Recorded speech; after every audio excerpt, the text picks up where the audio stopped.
अचानक विमान झटके से कांप उठा, जैसे तूफान में कोई सोडा की कैन हिल रही हो। एक एयर होस्टेस गलियारे की दीवार से टकरा गई और चीखें गूंज उठीं जब ऑक्सीजन मास्क नीचे गिरने लगे। खिड़की के बाहर बर्फ से ढके पहाड़ तेजी से पास आते जा रहे थे। नाथन कोल ने अपनी सीट को मजबूती से पकड़ रखा था। उसकी उंगलियों की पोरें सफ़ेद पड़ गई थीं। उसकी नज़रें बाहर की नुकीली चोटियों पर टिकी थीं, इतनी नज़दीक कि वह पेड़ भी गिन सकता था। मेरे पास मरने को समझने के लिए 10 सेकंड थे और उसे रोकने के लिए एक भी नहीं। टक्कर, आवाज़ और तबाही का एक धुंधला सा तूफान था। धातु की चरमराहट, पंखों का टूटना, कांच का बिखरना। नाथन का सिर खिड़की से टकराया और फिर अंधेरा छा गया। जब वह होश में आया, वह उल्टा लटका था। खून उसकी आंख में टपक रहा था। सीट बेल्ट उसकी पसलियों में धंसा हुआ था। विमान का शरीर बर्फीली ढलान पर फटा पड़ा था। धुआं ऊपर ग्रे आकाश की ओर उठ रहा था। उसने खुद को अनबकल किया और बर्फ में गिर पड़ा। उसके चारों ओर सन्नाटा, फिर खांसी की आवाज़। एक औरत कराह रही थी। कहीं दूर आग की चटकती आवाज़ आ रही थी। नाथन मलबे के बीच लड़खड़ाते हुए चला। लंगड़ाते हुए उसकी सुन्न उंगलियां तेज धातु को छूती हुई। एक किशोरी टूटी हुई सीट के पास सिसक रही थी। उसकी टांग अजीब तरीके से मुड़ी हुई थी। कॉकपिट के पास सह पायलट सांस लेने की कोशिश में था। उसकी आवाज़ फुसफुसाहट में थी। हम ऑफ ग्रिड हैं, कोई रेडियो नहीं। नाथन की सांसें बर्फीली हवा में भाप बनकर निकल रही थीं। उसके फ़ोन में दिखा, कोई नेटवर्क नहीं। वे अब अकेले थे।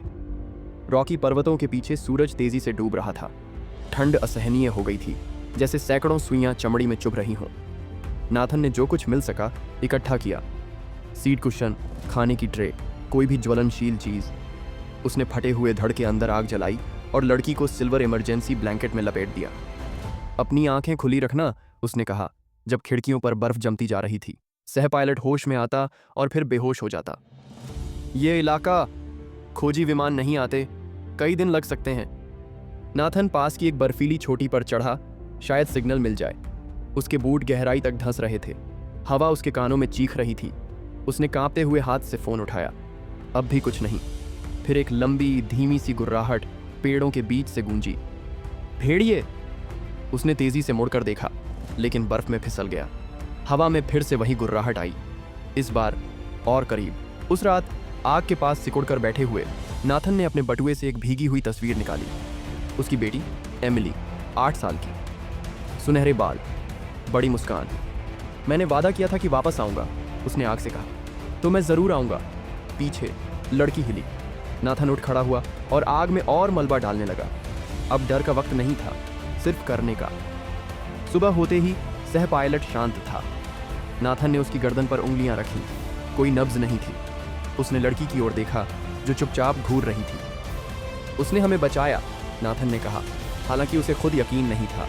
उसने सीट के कपड़े से उसकी लाश को ढका और अपनी गोद में रखे नक्शे की ओर फिर से देखा।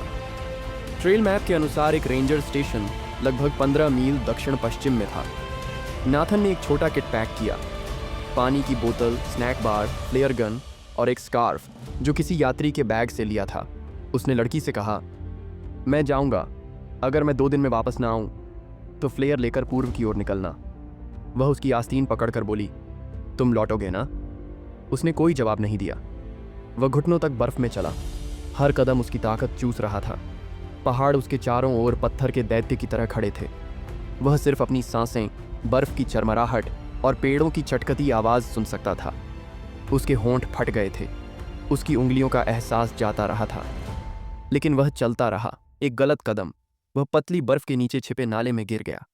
ठंड ने उसके शरीर में चीख भर दी जब पानी उसके कपड़ों में घुस गया। वह कांपते हुए बाहर निकला। उसके हाथ लाल हो गए थे और कांप रहे थे।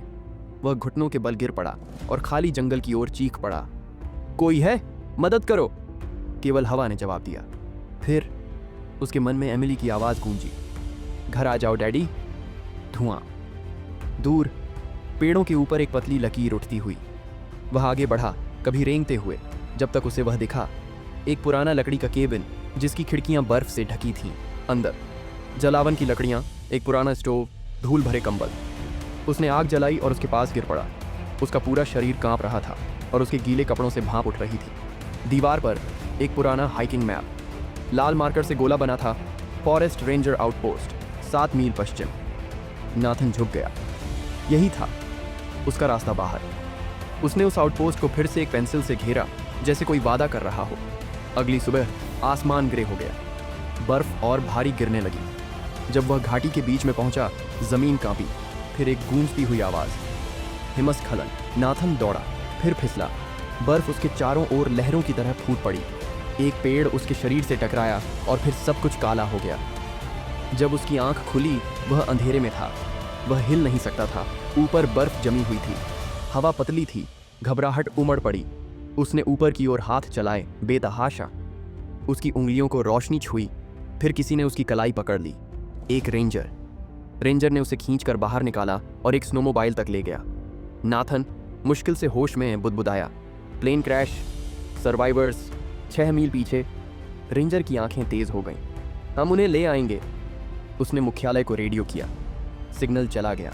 2 दिन बाद अस्पताल की लाइट्स चमक रही थीं जब नाथन ने आंखें खोलीं। क्या उन्होंने उसे ढूंढ लिया? नर्स मुस्कुराई। हाँ, लड़की सुरक्षित है, आपकी वजह से। पास की टीवी स्क्रीन पर क्रैश सर्वाइवर ने कोलोराडो जंगल में बचाव दल का नेतृत्व किया। Denver airport. नाथन लंगड़ाता हुआ टर्मिनल से गुजरा। उसके जख्म अब भी ताज़े थे, सांसें असमान थीं। उसने उसे देखा, एमिली। उसने बैग फेंक दिया और दौड़ते हुए उससे लिपट गई। मुझे पता था तुम लौटोगे, उसने फुसफुसाया। उस शाम नाथन अस्पताल के बाहर खड़ा था। रॉकी पर्वत क्षितिज में फैल रहे थे।